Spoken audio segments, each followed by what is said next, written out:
Hey there, welcome to 9 to 5. I'm Josh, just popping in here real quick to give a heads up to the quality of this episode.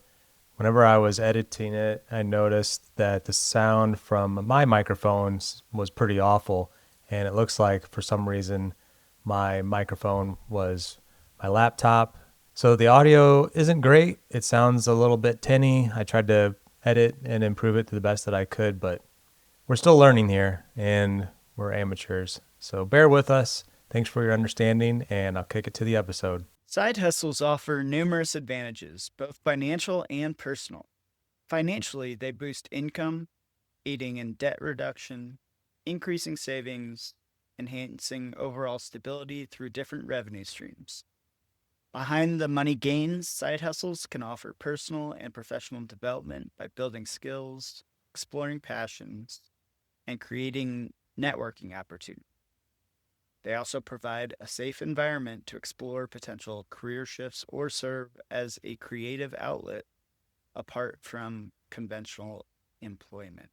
In this episode of 9 to 5, we're going to explore our experience with side hustles, how they impacted our FI journey, skills we gained, and the lessons learned. As always, I'm Elliot, and with me is my co host, Josh. Hey, Josh, how's it going? Pretty well, Elliot. How are you doing today? Oh, I'm doing pretty good. Just a wonderful, blustery, Midwestern fall day that is all of a sudden I had to turn off the water to my spigots already to make sure that I didn't have a repeat of bursting Oh, pipe. did you have some experience with that? Oh yes, in the room that I'm sitting in, I'll never forget it. It was Christmas morning. Now I got to think how many years ago it was. Probably it was either 2 or 3 years ago. Yeah, burst at like 4 in the morning or 5 in the morning, and went to go to shut off the water and realized that there wasn't a handle on my shutoff valve. So had to go quickly find a pair of vice grips and get it turned off. But yeah, you know, fun things Hmm. about good old home ownership. Yeah, I guess that's probably the joy of owning a 70 plus year old home too, because certain spigots usually have I think it's called a stillcock that goes into the house a good 16 inches or so to prevent freezing. And maybe that's something you can consider retrofitting at some time in the future. Yeah, add it to the laundry list, right? Yeah. Yeah, it because it actually burst inside of the house is where it had frozen the night before and then burst inside the house. Oh, So yeah, it's true. We had a cold snap here that thankfully is only going to last a couple of days, but this episode is going to air in probably early to mid December, recording it in November.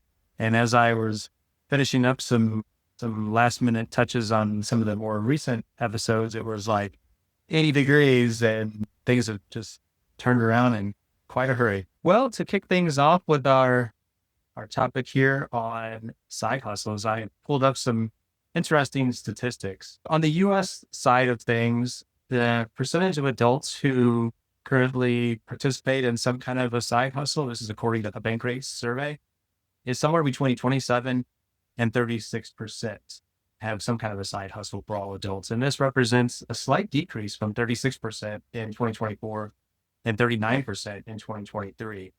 And I did a little bit of digging to try to understand maybe what could have been causing that reduction. And it appears that, at least according to the survey, a strong job market, economic anxiety, and some level of risk aversion seems to be the reasons why maybe there's a little bit less people participating in some kind of a side hustle in 2025 than there have been in just the most recent years.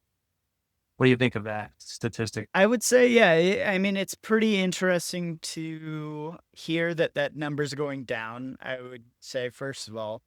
But I mean, it's also somewhat driven, I would say, out of necessity in some regards. I would say coming out of COVID times, certainly, I gotta imagine that the gig economy was even up on once everything opened back up, that people are trying to kind of hustle and make that extra side money, so to speak. But I think it is also to do with something that I think we're going to discuss later, really what people would define as what a side hustle actually is. And so maybe while people say that they don't participate in a side hustle by their definition, maybe by what our broader definition is that we're going to speak about, that they may actually fall into that camp. Yeah, that's very true. And generationally, people might consider a side hustle different than like an older generation might think of something that they're doing on the side to make a little extra money, something a little different than what the younger generation would consider. So taking the statistics just a little bit further, digging into the differences between the generations on the Gen Z side, 34% of those aged 18 to 28 have a side hustle. And another study found that somewhere near 48% Gen Z may have a side hustle, which is, I guess, not too surprising. I know my kids, I have four that are Gen Z, and they have all had, I would say, a variety of either part-time jobs or little side hustles to earn a little bit of extra income on the side. I think it's just more commonplace now for the younger generation to, whether it's like ride sharing or door dashing or any number of like small gigs that they can just pick in their free time that's maybe more acceptable to them. And then you and I, we fall into well, I should say you fall into the millennial category. I'm kind of right on the edge there, but 31%. So a little bit of a decrease there between Gen Z and millennials. 31% of those aged 29 to 44 have a side hustle. And then Gen X and boomers, I don't know why Gen X and boomers are kind of lumped together, but 23% of Gen Xers age 45 to 60, and then 22% of boomers age 61 to 79 have a side hustle. And that kind of, I would say for me, the one that's maybe a little bit surprising is on the boomer side, where they're saying that anyone age 61 to 79, there's approximately 22%. So 2 out of 10 of them have some kind of a side hustle. And I wonder how they categorize that, because you would think that the majority of those people are at or near retirement. So is their side hustle an add-on to what they're receiving in retirement income, Social Security, and things like that? Right. Yeah. I mean, I think that's exactly what I kind of alluded to is okay, if you're now, not to pick on Walmart greeters, but if you're now a Walmart greeter at age 65, is this survey trying to pick that out and call that out as a side hustle?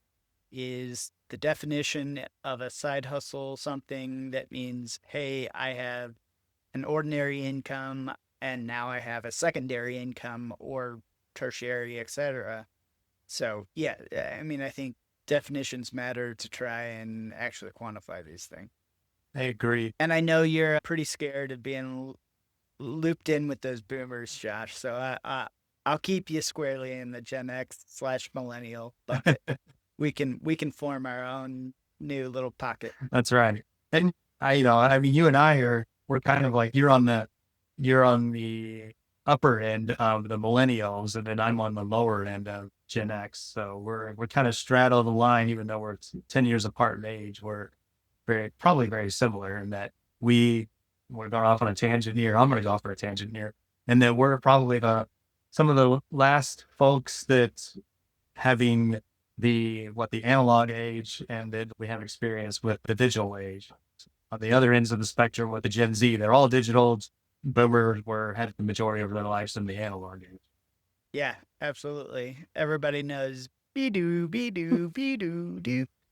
Yeah. If that means anything to you, you are in the same pool as Josh and I. So if that part was gibberish, then you fall squarely into the digital age. But as we kind of continue down, let's talk a little bit about some of the reasons why people have side hustles. So kind of along that path, people have different motivations for taking on extra work, whether it's discretionary spending, living expenses, savings, and debt. So do you want to talk about some of the statistics around that? Yeah, for discretionary spending, it looks like about 41% of people say that they use their side hustle as extra income for non-essential purchases. And then about 35% of people report that they use their side hustle to cover their regular living expenses. And then there is about 28% say that they are saving some of that money. And then 20% overall say they're using it for debt pay down. So it's just kind of a wide swath of reasons why somebody might have a side hustle. I think that in some cases, when you hear that people are using it for additional living expenses, that's to me maybe a little bit concerning. They're fully reliant on having that extra income. And it could be because they work one part-time job and they have a side hustle, or maybe they just don't make a lot of money at their full-time gig and they need to have something else on their side. I mean, that's just kind of unfortunate that people are in that situation. Hopefully conversations like we're having here and ways that we can continue to save money and look at our expenses can continue to aid in that. Because I would prefer to see more people using that side hustle money for discretionary spending and or saving.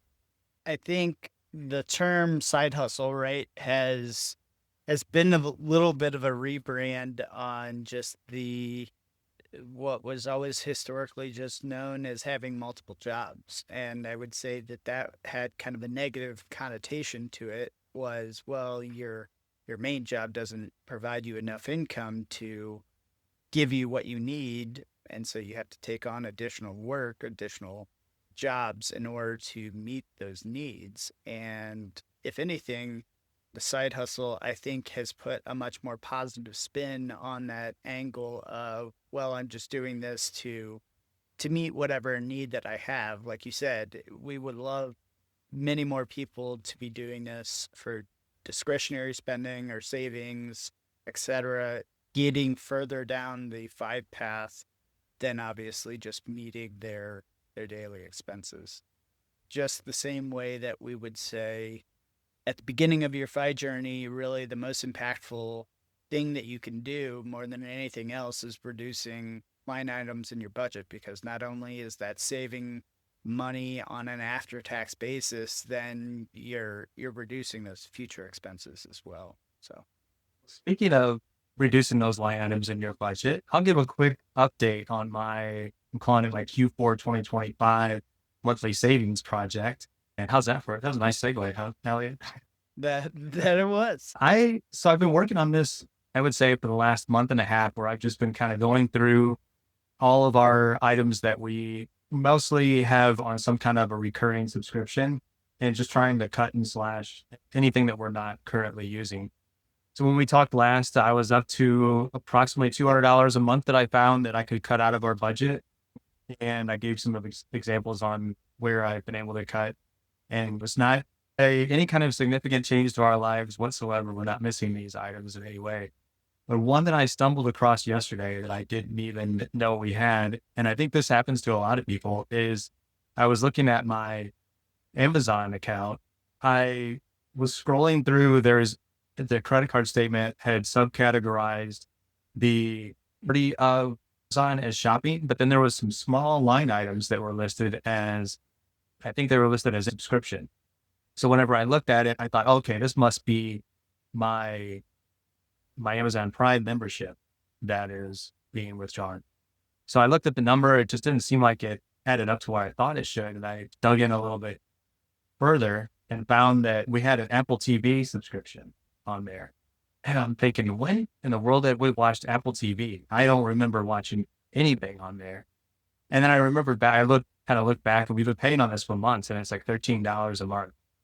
And I looked back through several statements and found that we signed up for it back in the middle of the year, May or June. And it must have been one of those situations where it was like a 30-day or 2-week free subscription. Then it just auto renews, and we never canceled it.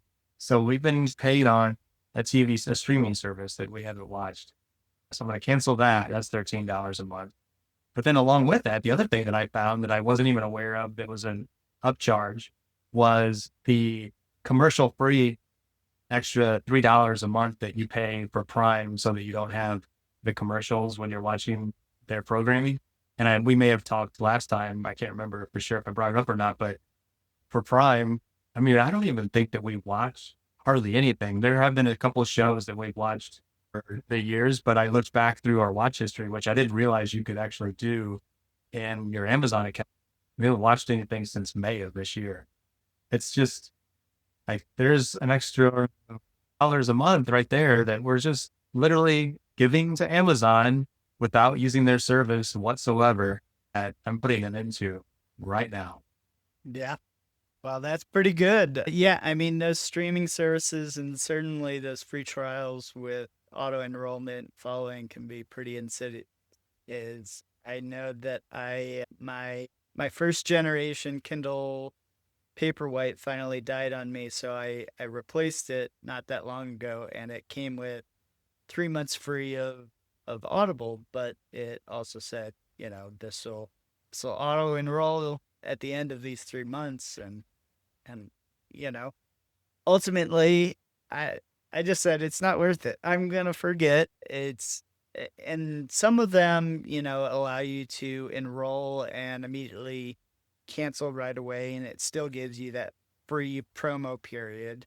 So if it allows you to do that, yeah, like that's great. But otherwise, yeah, how many times I've been bitten by that same bug of, oh yeah, you get it free for 2 weeks, and then 6 months later, I've paid you, $70 for something that I used once or twice or something like that. So Yeah.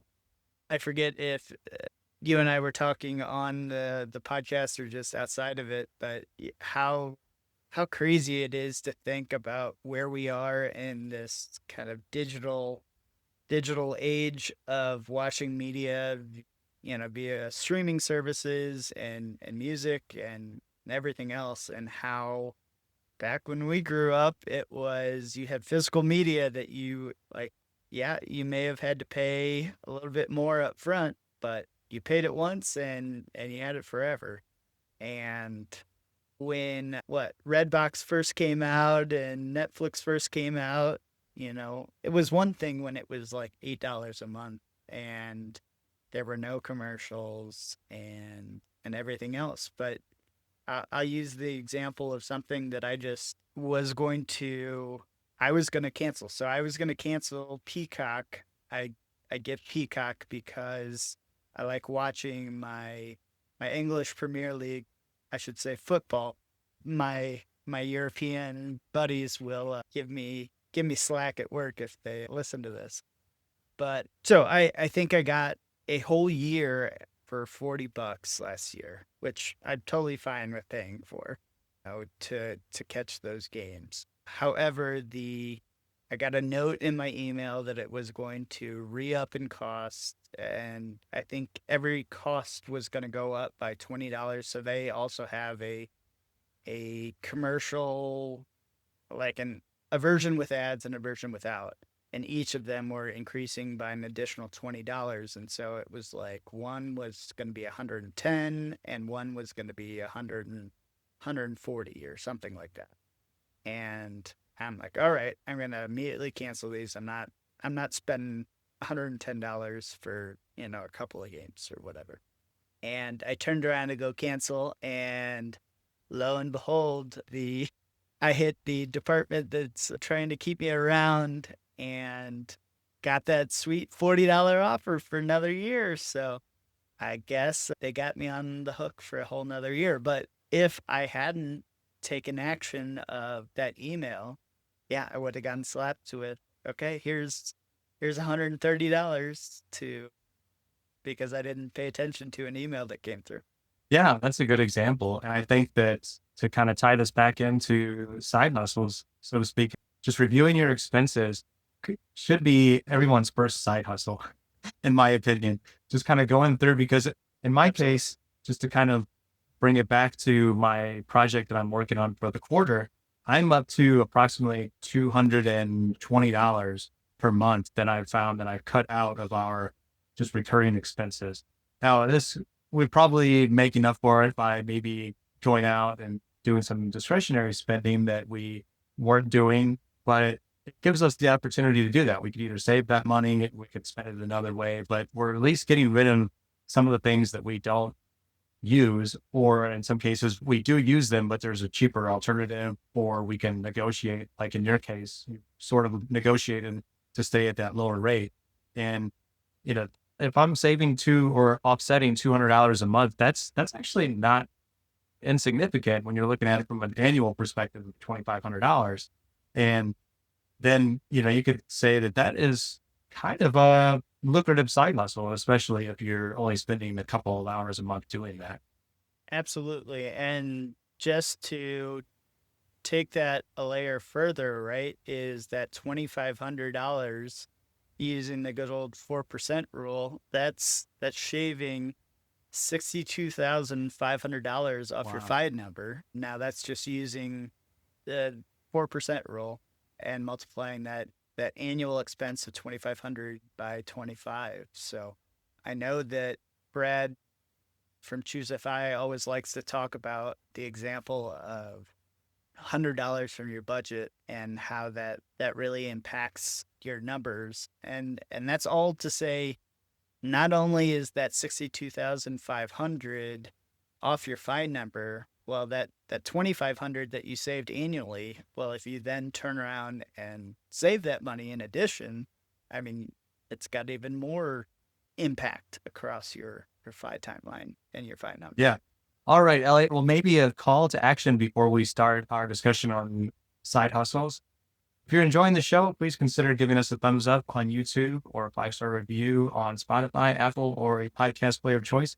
And don't forget to share us with your friends. We'd love to get your feedback, good or bad. Feel free to leave us that wherever you're listening or watching, or you can send us an email. And that is, you can send it to us both at 9to5pod at gmail.com. We'll leave links in the show notes so you can find us there. I'm going to butcher those email addresses, Elliot. Yeah. Yeah, I think it is Elliot at 9to5.com and Josh at 9to5.com. We'll stick it in there in the show notes so that they can be found. And That's then right. every time I upload a video now, Spotify keeps giving me a message saying, you should have more followers than what you do for the audience size that you have. And so if you are listening to us on Spotify, make sure you click that follow button. Really appreciate everybody that's been tuning in with us. Thank you, everybody that's been following along with us. Josh and I are definitely analytical people. And so we have been behind the scenes looking at all the stats and appreciate everybody that's continued to tune in with us. We really do enjoy working on this project together, this side hustle, dare I say, and it's been a lot of fun. And we want to make sure that we're putting out content and things that people are finding enjoyable and constructive use of their time. So without further ado, Josh, you want to kick us into some of the meat of this side hustle action, and maybe have you participated in any side hustles? My gosh, Elliot, this is one of my favorite topics, and I'm excited to kind of go through my timeline. I'll keep it pretty brief and we won't touch on everything, but maybe I can describe some of the good and bad in my experience over the years. As I was thinking back through it, I thought initially, I really didn't start experimenting with side hustles until my late 20s or early 30s. But then as I thought about it a little bit further, I went back in my like late teens and early 20s and thought, well, I was always in school, whether it was high school or college. And pretty much since I've been driving, which I think was right around the time that I turned 17, I was a little bit of a late bloomer when it came to driving. I had a part-time job. So I worked at Dairy Queen for a little while, and that was while I was in high school. And then after that, I worked at a grocery store. So I always had some kind of a part-time job while I was in school. Sometimes I was working part-time and going to school full-time and vice versa. But those were some of my, I guess, early side hustles, if you can call it that, because I was doing something else productive. I don't know if that's the true definition of a side hustle, as being somewhat productive, but I will say that I would almost count those early jobs whenever I was in high school and college as some form of a side hustle. What do you think about that?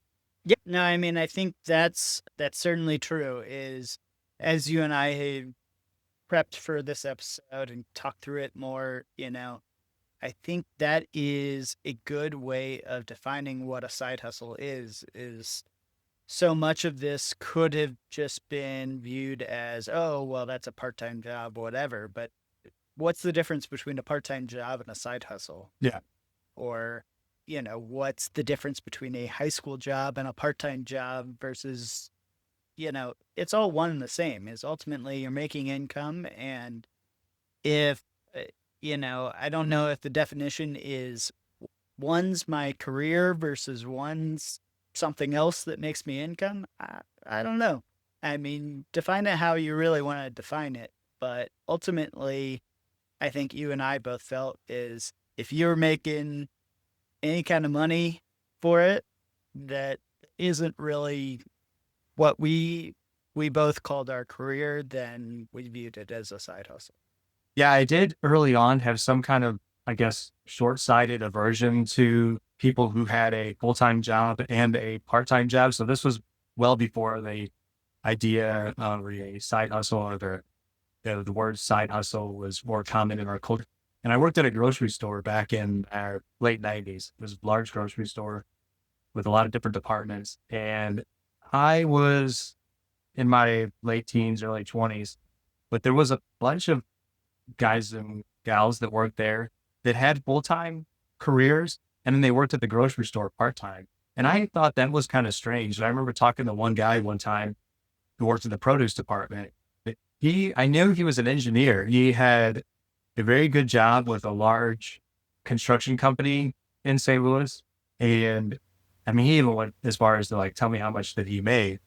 I think he had kind of an ego. Then he was working in this produce section. So he'd work his day job, and then he would come work in produce from like 6 to 10 every few days, and then he would work on the weekends, like 6 or 8 hour shifts. And he had kids. He was married, had kids, and I remember asking him, like, "Why do you work so much?" And I just remember him telling me, "My wife likes to spend money." was I was like, "Wow." I didn't, and the job at the grocery store had to be peanuts compared to his full-time career. So it just struck me as like, you're not living in my opinion, this is just my thought at the time. Like, you're not living your best life by working for a large corporation all day and then working part-time. At least he was working at least 20 to 25 hours a week, I would say. And so I always that kind of turned me off from the world of a full-time job and a part-time job on the side, because I knew that neither of those things were his passion. He wasn't really interested in either of those things. He was just simply doing it to make more money, because from his point of view, his wife liked to spend money. I'll give an example for my own life is after kind of I call it my first big boy job, or my first job out of college. I left that one, and I turned around and immediately got a job at the rock climbing gym that I had been a member of for probably going on a decade.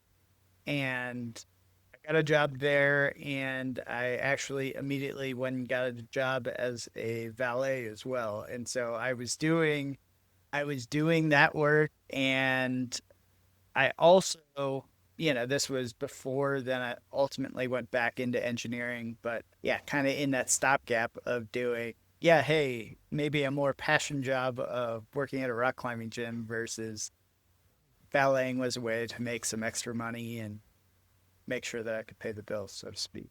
But yeah, it is interesting how different it is when you say you actually need the money versus like what we talked about in the statistics portion of really that discretionary spending. Just like your coworker, it's sounding like, hey, maybe that was more of a need than something that they're doing because they want to have some extra money for whether it's savings or discretionary spending. Yeah. Yeah. It was kind of strange. And my opinion has shifted on that over the years, especially as I got into my own exploration of side hustles. But I think in my mind, there's a couple different categories of side hustles. And this is probably, people could argue with this. There might be some overlap here, and there may be a couple of things that I'm missing. But going back to my former coworker and what I experienced early on, it was mainly the part-time or paid by the hour type of side job or part-time work that I saw that people have. But now that you're getting into like more of the gig economy, where people are getting paid by the job that they do. So whether that's that Uber or Lyft or DoorDash, those kind of things. I mean, there's an unlimited amount of gig type work. And I hear more and more of those all the time. In fact, I heard a story from a friend where their 16-year-old was on that Nextdoor app and putting himself out there as somebody who could do some general housework, like cleaning up leaves this time of year. And he's making some pretty good money just cleaning up leaves in yards. And, I mean, that's a gig where you're not necessarily getting paid by the hour, but you're getting paid by the job that you're doing.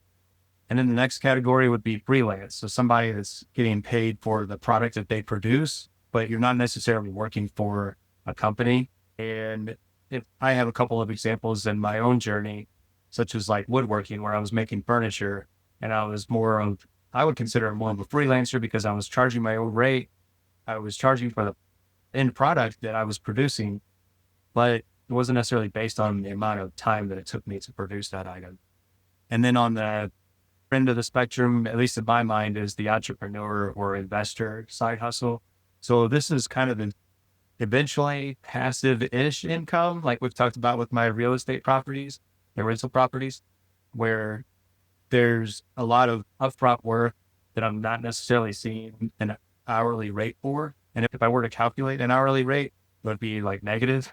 But eventually it becomes, if you're doing it right, it becomes more passive and a much higher hourly rate. What do you think about those categories? Yeah, I mean, I think those are pretty good. It is once again kind of that mantra of people thinking maybe less of if a job is paid hourly, then like I think we even as a economy really think of a job as like salary versus hourly, and the connotation is, well, one comes with benefits and one doesn't, right? And so there's this kind of to some degree, a white collar versus blue collar kind of view of a particular job.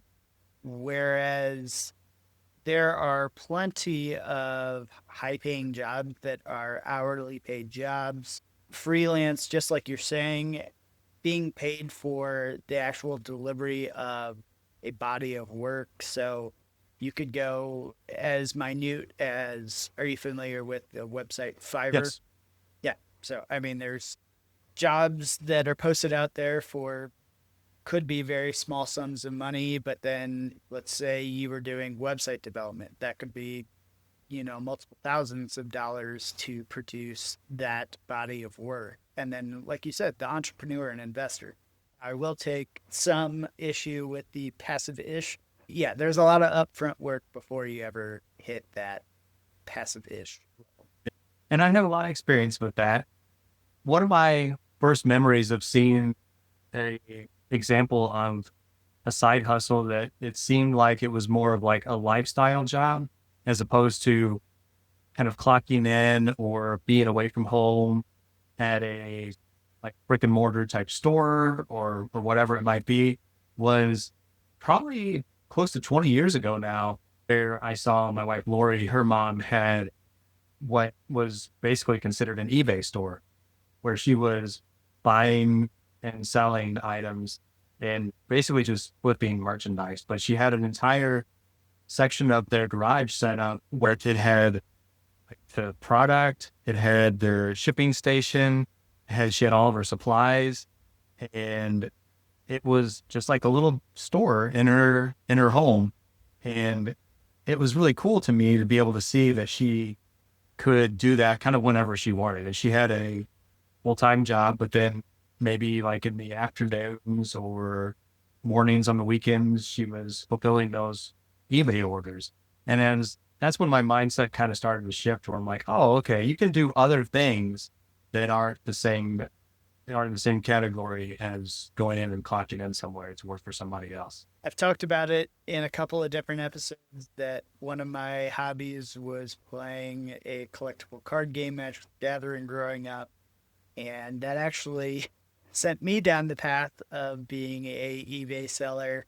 I think I was actually technically breaking eBay rules at the time. I was operating underneath my I had my mom create an eBay account so that I was of legal age to transact, but essentially I was buying and selling cards on eBay because, there were better deals to be had. I mean, it was a more competitive market online across the world than it was to just go to my local game store and buy for whatever it was there. So yeah, I mean I think I probably did well over 100 sales just as a random kid buying and selling trading cards on eBay back in the day.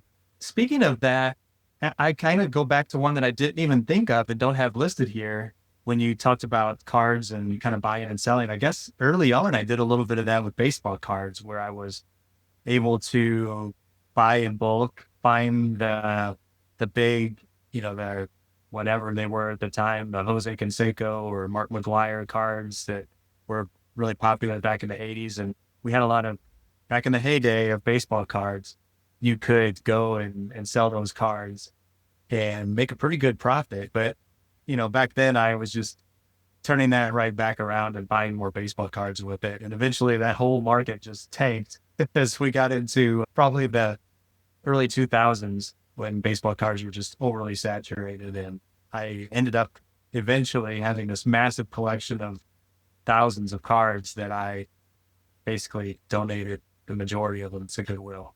Yeah. Yeah, it's funny how those bubbles kind of burst in those particular things. Is I guess here's another one that I certainly participated in, but I didn't put on the list was the Beanie Baby craze, right? Is everybody thought, yeah, hey, these little $5 plush toys are gonna be worth, thousands on the in the future, right? And we all know how that story went. So So you did participate in that? oh yeah. I mean, I probably had at least 100 Beanie Oh my Babies. God. I've Yeah. never owned one in my life. No. Yes. No, I remember it was like a whole, I mean, it was such a ridiculous paradigm that I remember that I switched schools in fourth grade, and in fourth grade, the teacher, like I was buying Beanie Babies from our teacher. Somehow that, I don't know how that came to be, but that was an activity that occurred. So yeah, I don't know it. The craze that was Beanie Babies. Yeah, my I know my parents still had them at at their house up until a couple of years ago, and they're like, "Do you want these things?" No. Like, most of them went away. I think I let my kids take a couple out of there and say, "Yeah, you can bring those home," but the rest, yeah, time for them to leave, go somewhere else. It's funny. Yeah. Well, like I said earlier, I didn't really start exploring side hustles until probably my early to mid 30s. But what and all these, I'll give us some examples here. They all kind of build on each other. One that was really a fun one that I started back in 2013 with a friend of mine, Greg. We, for whatever reason, we were kind of getting into craft beer, and we were trying out anything we could get our hands on, and just trying to like talk through it and go, what's the rage here? Why are people interested in these different beers? And for whatever reason, we decided we were going to make a YouTube channel and just film ourselves drinking these beers and trying to give our honest reviews of them. And honestly, it's something that we still continue to this day, even though we had a hiatus for a little while. But I say this one was kind of a fun one because people back then, 2013, YouTube wasn't nearly as saturated as it is now. And a lot of our friends and family, they enjoyed tuning in and watching us, watching our reviews. And we didn't know what in the world we were doing when it came to beer. We were just kind of talking, and we would kind of give personal updates and things like that in those reviews. And we started getting people, friends and family were just giving us beer. They would be out on trips somewhere. They would be, on vacation, and they would bring us back a beer from wherever they went. So we were getting a lot of free beer to the point where we had just a significant surplus. And then we started getting invited to go to some of the local breweries that were getting started around that time and doing some tours as they were under construction. And some of those videos are still available out there on YouTube. They're terrible. The quality is absolutely horrible. But we also got invited to a couple restaurants in town whenever they were opening and just trying, like, we didn't have any kind of following whatsoever. I mean, we're talking like maybe 100 views or something like that on a YouTube video. Enough people locally were aware of it that we got invited to go to some restaurants, and they would say, "Hey, we have this beer and we'd like you to try it." It would be, in some cases, expensive ones that were things that we probably wouldn't have even purchased on our own. So it was a way for us to earn free beer. And then back then, they didn't have the AdSense requirements for 4,000 watch hours and 1,000 subscribers. We were just getting paid for every video that we were putting up on YouTube. And so we were getting some AdSense money, and we were able to monetize that as well. So that was going back into the quote unquote little side hustle of business where we were making beer money on the side and getting paid in free beer as well. Hey, Josh, I think it's time for us to pivot our podcast. I mean, you might have to, I guess I'm competing with Greg all of a sudden, but I'm all for free beer and restaurant invites to sample some delicious beer. But I think that market is probably a little saturated these days, but sounds like great time to Yeah, me. it was a lot of fun. We did get somebody who donated to us a sampler pack, 12 pack a couple weeks ago. And Greg did some help for them and did some like watch their animals or something for a bit. And yeah, so maybe it's another way for us to get some free beer, and it's a nice little side gig. Hey, that sounds like I just need to make a guest appearance on good old Beer 30. Come on down. I'll happily come sample some beer with you We'll guys. extend the invite for sure. And shortly after that, around the same time, we had the bright idea where we were doing a lot of work on our houses, and we started a YouTube channel, which has actually been maybe our most successful project to date. We call it How to Fix a Workshop. So we started Beer 30, learned how to film, edit, produce, upload, and publish videos. And then we were able to pivot that into more of a DIY channel and a how-to channel. So that we started back in 2014. We haven't been consistent with it at all over the years, but whenever we have a little bit of inspiration, we'll upload videos. And some of those videos that we uploaded 10 years ago are still getting viewed every day to this day, making a little bit of money in AdSense revenue and affiliate sales on the back end. And so that one is, I would say, before I pass it back to you, we could just touch on YouTube as like an overall category for a moment. I think there's still a lot of opportunity there.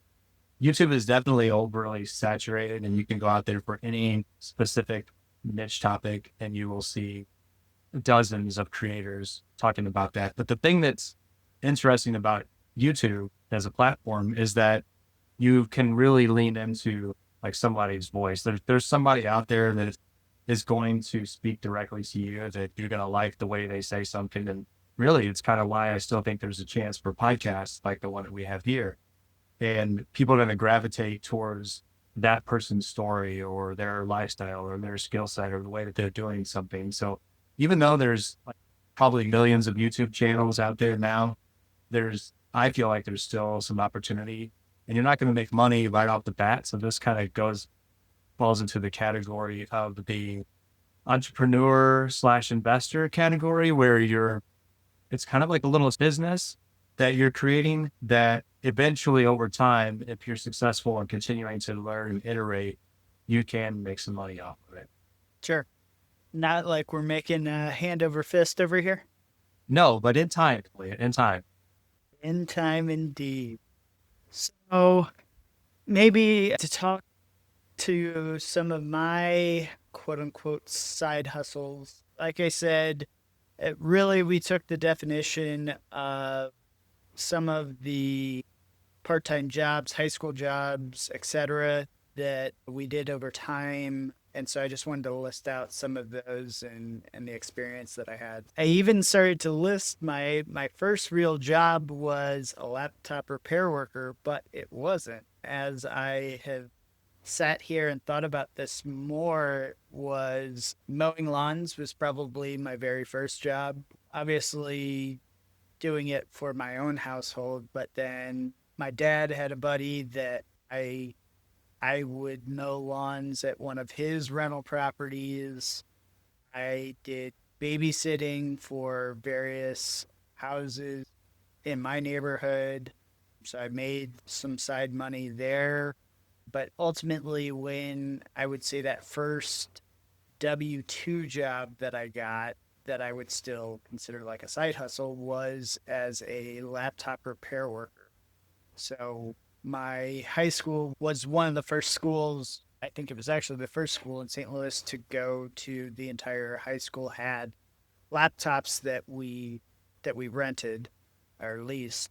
And so I worked in the kind of the help desk slash repair center. And so that was a really good job for me because I was able to go to class as normal, but then I could work before school. I could work if I had a free period. I could work over lunch, work after school. So it offered a lot of flexibility in kind of the parallel to the gig economy of you can really work or not work when you wanted to. So that was really cool. As I kind of progressed when I was in college studying engineering, I had the fortune of having internships 3 out of the 4 summers. So the very first summer, I was really too young and didn't have any experience to land, I would say, an internship as a freshman. And so I went back to my that laptop repair job that I just spoke of. But every other year, I had an engineering internship. So, I mean, at that point, I'm really doing a full time engineering job just as really a junior that's, doesn't have the experience yet, but is gradually learning more and gave me really that heads up above all my peers when, you go graduate in December of 2009, and obviously at the tail end of 2008 here, not the best economy to be trying to go get an entry level job, but I firmly believe that having those internships helped me be, more enticing to various employers. And so the opportunity that really played for me was pretty invaluable. And then another one that came to mind was I had a neighbor. The house that I grew up in had a pretty extensive wine collection. That was one of his hobbies. Was I guess to put it in the same terminology, that was his side hustle. Was that he was a wine collector from when he was like in college, and this guy was probably in his late 40s, early 50s, and he had, I think, a collection of nearly 40,000 bottles of wine in his basement, and so was trying to digitize essentially what he had. And he, in a lot of ways, I think he exchanged bottles of wine with various restaurants. I know that he would have like special dinners at different restaurants and things of that nature. So I helped him out doing some data entry to build up that collection. There was a span of time where I was still valeting, so it was easy enough to just be like, "Oh yeah, hey, I want to pick up a shift, pick up a night to go work somewhere," and it would be all over the area, but nice, easy money, and was a way for me. I viewed it as kind of in lieu of going to the gym. I got a run in because it was always like we were sprinting the cars. I got to drive some new fancy cars, so it scratched the itch of being a car guy to an extent, and make a little money on the side too. Those are all really good examples of, I would assume that in most of those cases, you were working for an hourly rate. Maybe mowing lawns was getting paid by the job. Another thing that, going back to our introduction, is you were building skills along the way too. So being a laptop repair worker in high school, I wouldn't imagine that you were all that skillful or experienced with how to fix and repair laptops. It was probably a lot of on the job learning. That's something that you were able to then probably continue to take with you, whether it was the actual skill of repairing that laptop or just the skill of being able to figure things out. And going back to like the ballet or the rock climbing or any of those other examples, it was also learning that skill of customer service, how to talk to people, how to interact. And, those are all things that I think that no matter who you are, getting some experience in a different category, in a different field, while you're also doing this other thing, is the opportunity to build skills that you can talent stack one on top of the other, and hopefully just continue to help you become a more well-rounded individual. Yeah, absolutely. And maybe to kind of piggyback off of some of the work that you said as far as what you've done in YouTube and done your own talent stacking journey is I did start a financial independence blog for a while. It was called Fire and Fortune. Actually, it reminds me I need to go out there and either cancel my domain or I'm going to get slapped with my annual fee. But it was a side hustle with no pay. I ultimately didn't make any money. That really wasn't the intent of that that side hustle. If anything, it was just kind of a journey to learn to see, is this something that I enjoy? I did find it kind of cathartic to put my thoughts down on paper and explain something that I am so passionate about, being financial independence, and trying to get that message out to more people. Here's an idea for you, Elliot. I don't know if you've seen this on my idea list or not, but perhaps pivot and bring that project into 9 to 5, because we have our website now and it is lacking content.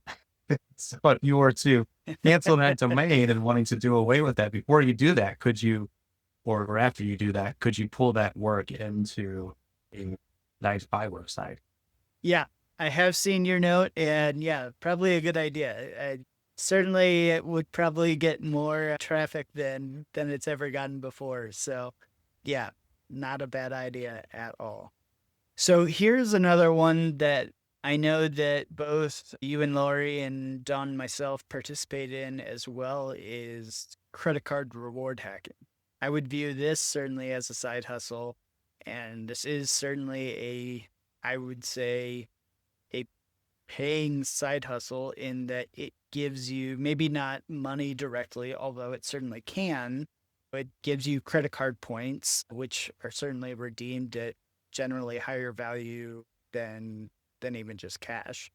So we certainly have started to play in the speak of credit card reward hacking, the player one, player two model of leveraging, meeting a minimum spend on a certain credit card and turning around and either getting the same card for your second person in your household and referring them, also getting a referral bonus.